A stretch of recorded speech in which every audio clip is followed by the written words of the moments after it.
नमस्कार दोस्तों, स्वागत है आपका यामिनी इनोवेशन वेलनेस सेंटर में।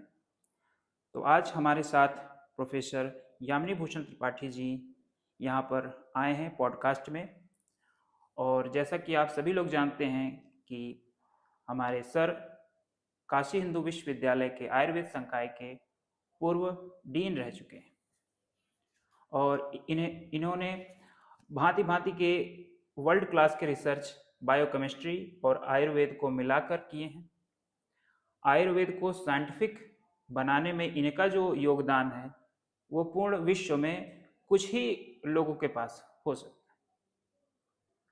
तो सर आपका स्वागत है आज पॉडकास्ट में। तो सर आज हम लोग व्यूअर्स ये जानना चाहते हैं कि सर ये सूर्य नाड़ी और चंद्र नाड़ी का क्या रोल है, क्या पैटर्न है, और इसके बारे में सर जानना चाहते हैं। बहुत बहुत धन्यवाद डॉक्टर हर्ष पांडे जी। हर्ष पांडे जी हमारे Yamini innovation wellness and nature cure centre में कंसल्टेंट हैं और बहुत अच्छा कार्य कर रहे हैं। और ये समय समय पे शिक्षा के प्रति इनका बहुत रुझान है चिकित्सा के साथ। तो समय समय पे ये अच्छे प्रश्न उठाते हैं। तो आज हम लोग जो डिस्कस करने जा रहे हैं चंद्र नाड़ी और सूर्य नाड़ी की।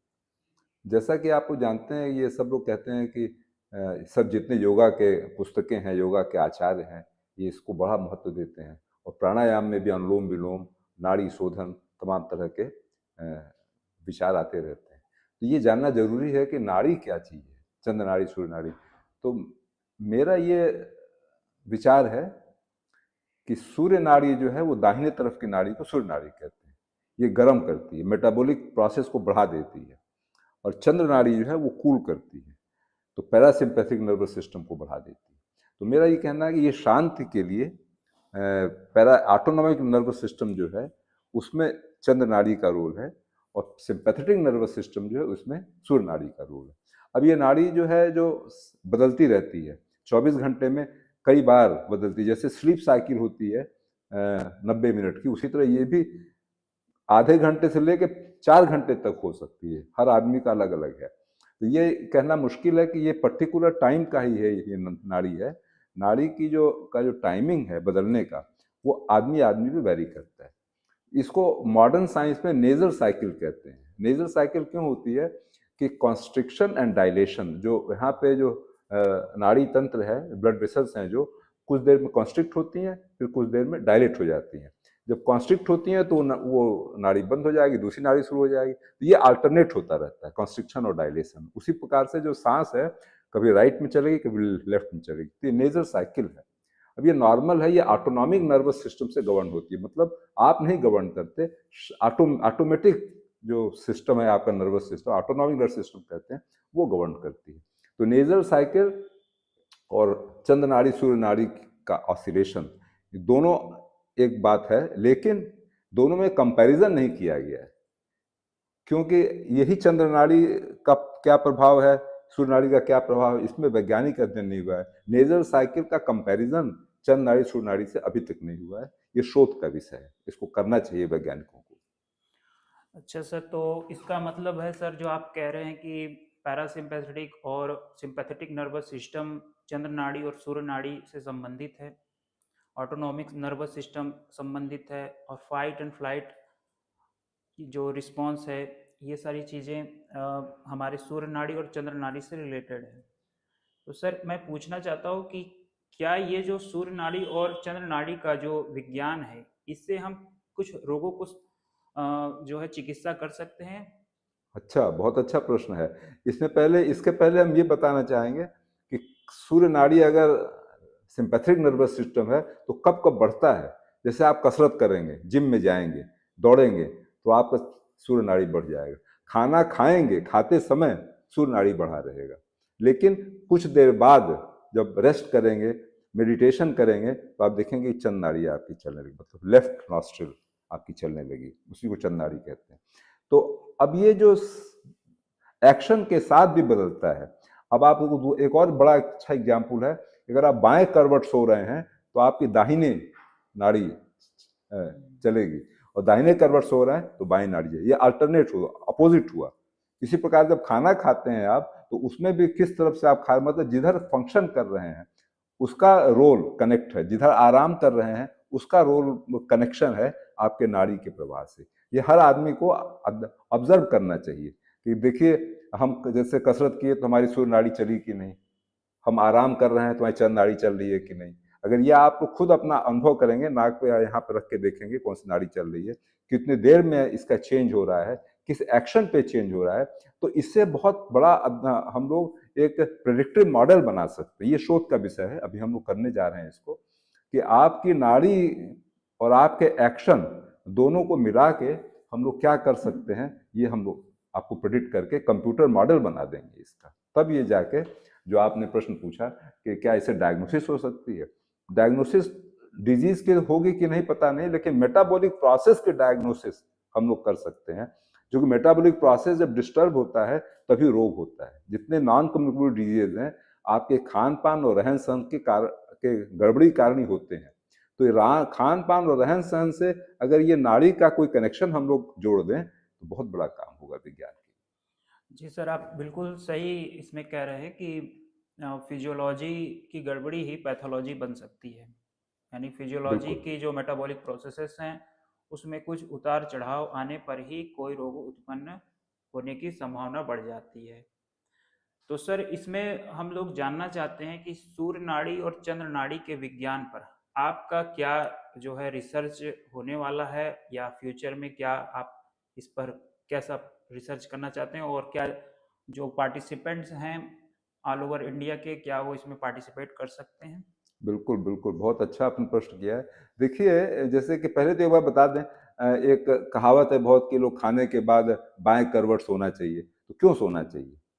बाएं करवट सोएंगे तो दाहिनी नाड़ी चलेगी, दाहिनी नाड़ी चलेगी मतलब सिंपैथिक नर्वस सिस्टम चलेगा। लेकिन विज्ञान कहता है कि डाइजेशन के लिए पैरासिम्पैथिक नर्वस सिस्टम को एक्टिव होना चाहिए। डाइजेस्टिव सिस्टम जो है वो पैरासिम्पैथिक से गवर्न होता है। ये पैराडॉक्स है। तो आप, लेकिन हमने यह हमारा ये कहना है एज ए वैज्ञानिक, जब आप खा के 10 मिनट लेटते हैं दाहिने तरफ, तो मॉडर्न मेडिसिन कहता है कि एसिड रिफ्लक्स नहीं होता है। जैसे एसिड है पेट में, ज्यादा बन गया खाना को पचाने के लिए, अब आप दाहिने तरफ सोएंगे तो ये चांस है कि एसिड आपके इसोफेगस में होके मुंह तक आ जाए, एसिड रिफ्लक्स कहते हैं। लेकिन बाएं तरफ सोएंगे तो इसकी चांस बहुत कम हो जाती है। तो अब देखिए, ये तो विज्ञान कर दिया, मॉडर्न फिजियोलॉजी। और आयुर्वेद क्या कहता है या योग क्या कहता है कि आप 10 मिनट जब सोए तो उस समय खाना खा के तुरंत लेटे हैं आप, तो उसमें सिंपैथिक नर्वस सिस्टम को बढ़ाने की जरूरत थी। बॉडी जो है वो खाना गया है, सेट हो जाए स्टमक में, जब सेट हो गया तो फिर आप उठ गए या फिर दाहिने तरफ करवट बदल लिए, तब पैरासिम्पैथिक चालू हो जाएगा। पैरासिम्पैथिक मतलब चंद्र नाड़ी चालू हो जाएगी, वो डाइजेशन अच्छा करेगी। अगर लगातार आप दाहिने बाएं तरफ सोए हुए हैं तो हमेशा सूर्य नाड़ी ही चल रही है, तो जब तक वो नेचुरल चेंज नहीं होगा तब तक डाइजेशन अच्छा नहीं होगा। एक तो ये बात होगी। दूसरा, जैसा आपने प्रश्न पूछा, इसमें हम लोग माइग्रेन के संदर्भ में नाड़ी विज्ञान को जोड़ना चाहते हैं। अब देखिए, माइग्रेन एक ऐसा रोग है, it is not a one disease. इसमें बहुत से कारण हैं, इसको निदान कहते हैं आयुर्वेद में। जैसे आपको स्ट्रेस हो जाए, आपको खाने का दिक्कत हो जाए, आपको धूप लग जाए, नींद ना आवे आपको, कई फैक्टर्स हैं। आप देखेंगे कि माइग्रेन वाले जो रोगी होते हैं बताते हैं इस कारण से हमको दर्द उभर गया। जो अधकपारी भी कई लोग कहते हैं, इसी को माइग्रेन कहते हैं। तो ये क्यों होता है? सबके कॉज अलग अलग है। और आयुर्वेद में भी इसको 4 प्रकार का माना है: वातज, पित्तज, कफज और सन्निपातज। और मॉडर्न मेडिसिन में भी इसको, इसकी इटियोलॉजी, कुछ लोगों को जेनेटिक होता है, कुछ लोगों को एंग्जाइटी इंड्यूस्ड होता है, कुछ लोगों को फूड इंड्यूस्ड होता है। इस प्रकार से 5-6 कारण बताए हैं। और 5-6 कारण जब है तो 5-6 दवाइयां भी हैं। कुछ में बीटा ब्लॉकर है, कुछ में कैल्शियम चैनल ब्लॉकर है, कुछ में एंटी एंग्जाइटी ड्रग्स हैं। तो तमाम ये मॉडर्न मेडिसिन के लोग जो हैं उसके हिसाब से चिकित्सा करते हैं। और हम लोग जो चिकित्सा करते हैं वो वात पित्त कफ के आधार पर करते हैं। इसमें पंचकर्म का भी बड़ा योगदान है। जैसे हमारे यहाँ शिरोधारा है, शिरोधारा है, मन को, ब्रेन को हम लोग जो ऑयल या तक्र धारा देते हैं या तेल धारा देते हैं, इससे मन में जो किसी को स्ट्रेस इंड्यूस्ड अगर हो रहा है तो वो ठीक हो जाता है। तो स्ट्रेस इंड्यूस्ड माइग्रेन है, किसी को फूड इंड्यूस्ड है तो हम लाइफ स्टाइल बदलने की बात करते हैं। किसी को इंसोम्निया के कारण हो रहा है तो हम लोग निद्रा बलप्रास जैसी दवाइयां हैं, वेद रसायन है, उसको रिकमेंड करते हैं।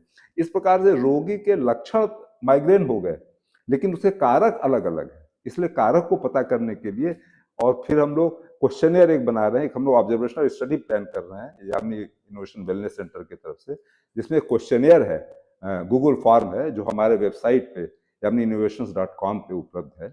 उस पर आप लोग भर सकते हैं, अपनी एक्सेप्टेंस देंगे तब हम लोग आपका डेटा इकट्ठा करेंगे और उसके बाद हम लोग 100-200 रोगियों का डेटा इकट्ठा हो जाएगा, उसकी एनालिसिस करके हम लोग बताएंगे कि क्या कोई संबंध है सुरनाड़ी चंदनाड़ी जाए। तो इससे क्या होगा कि दर्द होने के पहले क्या कोई सिम्टम आपके नाड़ी से हो रहा है तो आपको दर्द नहीं होगा, क्योंकि आपको पता है कि आपका दर्द का ट्रिगर क्या है, कारण क्या है, निदान क्या है, पता है आपको। लेकिन ये अगर पता लग गया कि अब हमको दर्द होने वाला है 2 घंटे बाद नाड़ी के कारण, तो आप अलर्ट हो जाएंगे। जो काज है बड़ी धूप के कारण आपको हो रहा है तो आप धूप से हट जाएंगे।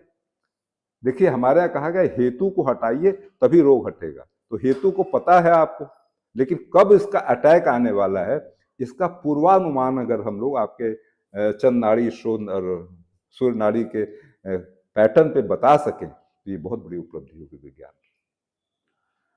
बस ठीक है सर, बहुत बहुत धन्यवाद आपका। और जैसा कि आपने बताया माइग्रेन से रिलेटेड आप नए रिसर्च को करने जा रहे हैं, तो जो भी दर्शक इसमें ज्वाइन होना चाहते हैं वो सर की वेबसाइट पर अपना जो है रजिस्ट्रेशन कर ले गूगल फॉर्म से जल्द, ताकि आगे की प्रक्रियाएं शुरू हो सके research work. Thank you so much. बहुत बहुत धन्यवाद। हमने एक ब्लॉग भी इस पे लिखा है जो हम लोग वेबसाइट पे उपलब्ध है, उसको पढ़ लेंगे तो और डिटेल आपको ज्ञान हो जाएगा और फिर कमेंट बॉक्स में आपकी जो सूचना है उसको दें। नमस्कार।